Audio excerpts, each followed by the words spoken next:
Hello everyone, you are watching Chemistry Point of View by Shikhar Brul. Welcome back to my YouTube channel.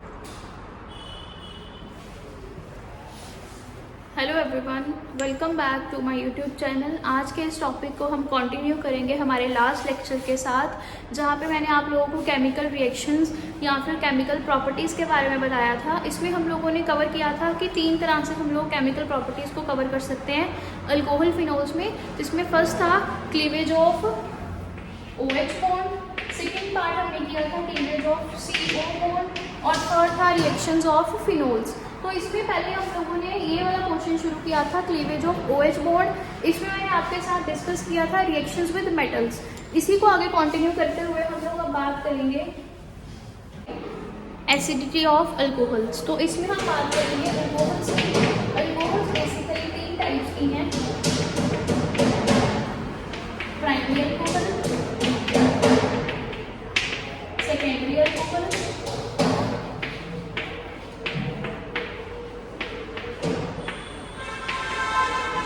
और tertiary alcohol. तो ये जो 3 type के alcohols हैं इनके बारे में डिस्कस करेंगे। तो अगर हम लोग बात करें एसिडिटी, तो मैंने आपको लास्ट लेक्चर में बताया कि एसिडिटी क्या होती है, किसी एसिड का H पॉजिटिव लूज करना। तो अगर कोई चीज़ एसिडिक है that means H positive lose करने के बाद वो क्या होनी चाहिए, स्टेबल होनी चाहिए, राइट। तो इस केस में हम लोग देखेंगे कि जो R ग्रुप है वो क्या कर रहा है, इलेक्ट्रॉन रिलीज कर रहा है। जितने ज़्यादा R ग्रुप होंगे उतना ज़्यादा नेगेटिव चार्ज होगा कार्बन के ऊपर। उस नेगेटिव चार्ज को कार्बन आगे फर्दर ऑक्सीजन के साथ शेयर करेगा, जिसके कारण जो अल्कोहल्स हैं जितने ज़्यादा अल्काइल ग्रुप बढ़ते जाते हैं वैसे वैसे उनकी एसिडिटी कम होती जाती है। तो हम लोग बोल सकते हैं अल्कोहल प्राइमरी, सेकेंडरी और टर्शियरी। प्राइमरी है वो सबसे ज़्यादा एसिडिक है। इसमें जो हमारा एक फैक्टर और ऐड होगा वो है कॉन्जुगेटेड एसिड बेस पेयर के बारे में। जैसे फॉर एग्जांपल हम लोग अगर बात करें एसिड्स की, तो ये हमारे पास एक कार्बोक्सिलिक एसिड है और ये क्या करेगा, H पॉजिटिव लूज करेगा और फॉर्मेशन होगी इस चीज़ की, ठीक है। तो ये जो H पॉजिटिव लूज किया इसने ये फॉर्म कर दिया। अब यहाँ पे देखा जाए तो नेगेटिव चार्ज कहाँ आ रहा है, ऑक्सीजन के ऊपर, और इस नेगेटिव चार्ज को ऑक्सीजन बैलेंस कर सकती है by sharing with other oxygen. कुछ इस तरह से हम लोग इसका रेजोनेटिंग स्ट्रक्चर भी लिखते हैं। दैट मीन्स जो ये नेगेटिव चार्ज आ रहा है वो स्टेबलाइज हो पा रहा है यहाँ पे। बट अगर हम अल्कोहल्स की बात करें, वहाँ पे H पॉजिटिव जाने के बाद ये चीज़ बनती है जो यहाँ पे नेगेटिव चार्ज बैलेंस करने के लिए ऑक्सीजन के पास कोई और जो एलिमेंट अवेलेबल नहीं है, इलेक्ट्रोनेगेटिव एलिमेंट। इस रीज़न के कारण जो अल्कोहल्स हैं वो ज़्यादा एसिडिक नहीं होती हैं और जैसे जैसे R ग्रुप बढ़ता जाता है उनकी एसिडिटी कम होती जाती है। अब सेम चीज़ को हम लोग कवर करेंगे कॉन्जुगेटेड एसिड बेस पेयर के साथ। फॉर एग्जांपल हमारे पास एक एसिड है और एक बेस है और ये कंबाइन होकर बनाएंगे conjugated base plus conjugated acid.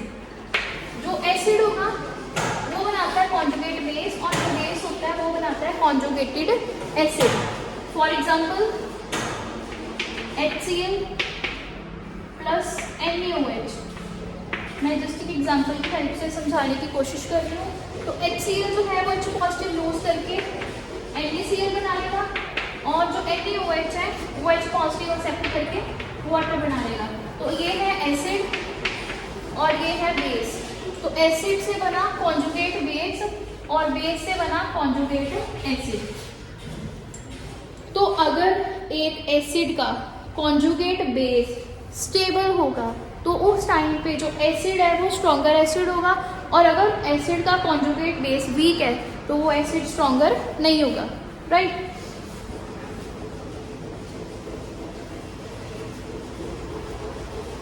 ये चीज़ आप +1 में भी कर चुके हो, +2 में भी की आप लोगों ने, ग्रेजुएशन में भी आप लोग ये चीज़ यूज़ कर रहे हो और मास्टर्स में भी ऑर्गेनिक में ये पोर्शन सेम रहेगा आपका। तो इसके बाद हम लोग बात करेंगे अब acidic nature of phenols. Acidic nature of alcohols हमने कवर कर लिया अभी। अब बात करते हैं फिनोल की। ये है फिनोल, बेंजीन के ऊपर OH और ऑक्सीजन के पास होते हैं लोन पेयर। अब हम लोग देखेंगे यहाँ पे कि ये जो ऑक्सीजन के पास अवेलेबल लोन पेयर है, ये डोनेट करके यहाँ पे डबल बॉन्ड बना सकता है। इसके कारण ये बॉन्ड कार्बन यहाँ डोनेट करेगा, तो इससे हमारे पास बनेंगे रेजोनेटिंग स्ट्रक्चर्स। यहाँ पे आ जाएगा डबल बॉन्ड ऑक्सीजन, इस ऑक्सीजन ने अपना एक पेयर दे दिया तो इस पे आ गया पॉजिटिव चार्ज, और ये बॉन्ड यहाँ मूव कर गया, और बाकी ऐसे कैसे है, ये फर्स्ट स्ट्रक्चर है, ये सेकंड स्ट्रक्चर बना। अब सिमिलरली ये नेगेटिव चार्ज यहाँ मूव करेगा और ये बॉन्ड यहाँ जाएगा, तो हमारे पास अगला रेजोनेटिंग स्ट्रक्चर बनेगा यहाँ पे नेगेटिव चार्ज, और यहाँ पे आपके पास ऑक्सीजन में लोन पेयर और positive charge. Again third structure के बाद जो फोर्थ बनेगा, ये नेगेटिव चार्ज यहाँ जाएगा और ये वाला इस कार्बन पे आएगा, और हमारे पास जो फोर्थ स्ट्रक्चर बनेगा वो मैं नीचे बना रही हूँ।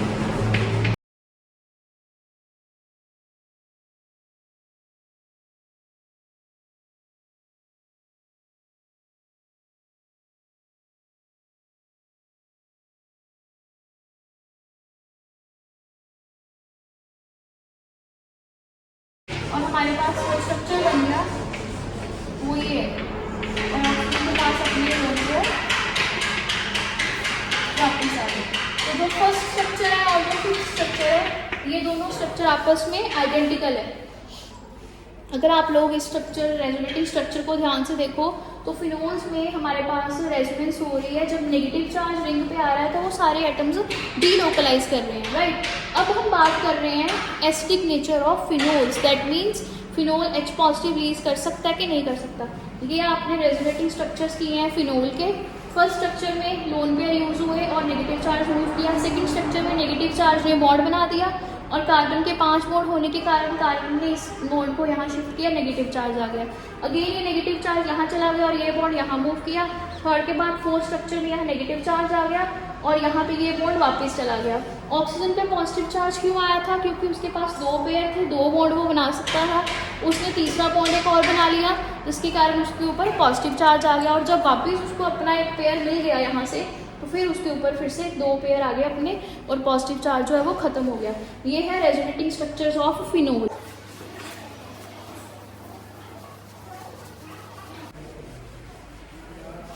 अब हम लोग देखेंगे फिनोल के एसिडिक नेचर।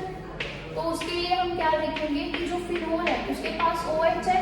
अगर फिनोल अपना H पॉजिटिव दे देता है तभी वो एसिडिक होगा कि नहीं, ये चेक करना है हमें। तो ऑक्सीजन पास आएगा नेगेटिव चार्ज और अपने लोन पेयर्स, दैट मीन्स ये फिनोल है। फिनोल ने जब OH दे दिया तो ये बन गया फिनोक्साइड आयन। ये जो फिनोक्साइड आयन बना है, अब इसकी रेजोनेटिंग स्ट्रक्चर्स की बात करेंगे, क्योंकि अगर हमारा एसिड जो है उसका जो कॉन्जुगेट बेस बना है अगर वो स्ट्रॉन्ग है, दैट मीन्स ये एसिड भी स्ट्रॉन्ग है। तो हमें ये देखना है कि ये स्ट्रॉन्ग मीन्स ये स्टेबल है कि नहीं। तो इसकी स्टेबिलिटी चेक करने के लिए अगेन हम लोगों को रेजोनेटिंग स्ट्रक्चर बनाने पड़ेंगे। अब देखो ऑक्सीजन के पास नेगेटिव चार्ज था, ये नेगेटिव चार्ज यहाँ मूव किया और ये वाला चार्ज इस कार्बन पे आया। अब ऑक्सीजन के पास डबल बॉन्ड तो आ रहा है बट कोई पॉजिटिव चार्ज नहीं आ रहा, क्योंकि उसके पास जो एक्स्ट्रा इलेक्ट्रॉन्स थे उन्होंने बॉन्ड बनाया। नेक्स्ट सेम आप लोग इस चार्ज को मूव करवाओ, ये बॉन्ड यहाँ जाएगा। ऑक्सीजन के ऊपर कोई पॉजिटिव नेगेटिव चार्ज नहीं आएगा, ओनली रिंग के ऊपर नेगेटिव चार्ज आ रहा है।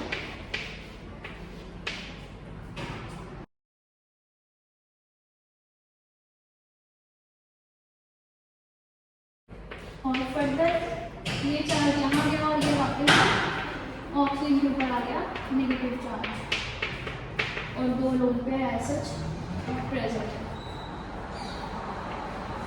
तो इस वाले केस में देखो आप लोग, जब रेजोनेटिंग स्ट्रक्चर्स हम लोगों ने ड्रॉ किए हैं फिनोक्साइड आयन के, तो नेगेटिव चार्ज जो है वो रिंग के ऊपर आ रहा है और ऑक्सीजन के ऊपर आ रहा है, राइट। और ऑक्सीजन के ऊपर पॉजिटिव चार्ज नहीं आ रहा, तो इसलिए ये ज़्यादा स्टेबल है इन कंपैरिजन टू फिनोल।